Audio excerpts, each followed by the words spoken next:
நண்பர்களுக்கு வணக்கம். இது உங்கள் ரதி சமையல். இப்போ நம்ம வந்துட்டு பார்க்க போகிறது என்னென்னா வந்துட்டு கடுங்காப்பி, அதாவது கருப்பு காப்பின்னு சொல்லுவாங்க, அரைக்காப்பின்னு சொல்லுவாங்க. ஒவ்வொரு ஊரில் வந்துட்டு ஒவ்வொரு மாதிரி சொல்லுவாங்க. இப்போ வந்துட்டு நம்ம வந்து அந்த காப்பி தான் செய்ய போகிறோம். இதுக்கு தேவையான பொருள் வந்துட்டு என்னென்னு பார்த்துடலாம். சர்க்கரை வந்துட்டு 3 ஸ்பூன் எடுத்து வச்சுருக்கேன். தண்ணி வந்து 2 பேருக்கான அளவு எடுத்து வச்சுருக்கேன்.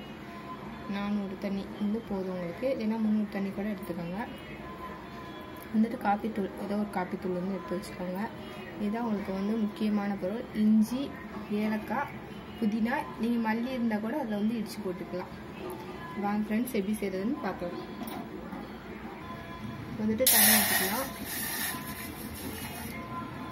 வந்துட்டு தண்ணி நல்லா கொதிச்சதும் வந்துட்டு காப்பித்தூள் போட்டுக்கலாம்.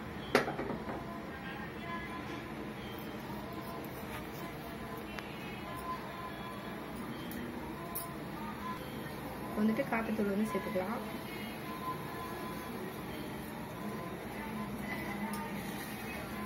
இது கூடயே இதையும் சேர்த்துக்கோங்க.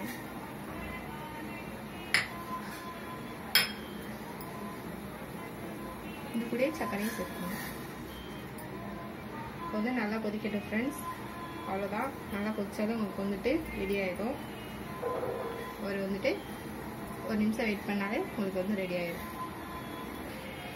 பாருங்கள் ஃப்ரெண்ட்ஸ், நல்லா கொதி வந்துடுச்சு. இப்போ வந்துட்டு ஆஃப் பண்ணிடலாம். வந்துட்டு ஒரு நல்ல ஒரு வாசனை, அந்த காப்பியோட வாசனை வந்துட்டு நல்லாவே இருக்கும். அப்போ வந்துட்டு நீங்கள் வந்துட்டு ஆஃப் பண்ணிவிடுங்க. இப்போ வந்து நான் ஆஃப் பண்ணிவிடுறேன். இப்போ வந்து வடிகட்டிடலாம். பாருங்கள் ஃப்ரெண்ட்ஸ், ரெடி ஆயிடுச்சு. அவ்வளோ நல்லா வந்திருக்குன்னு, நல்ல ஒரு வாசனையாகவும் இருக்குது. பாருங்கள். இந்த வீடியோ உங்களுக்கு பிடிச்சிருந்ததுன்னா லைக் பண்ணுங்கள், ஷேர் பண்ணுங்கள், கமெண்ட் பண்ணுங்கள். Thank you friends.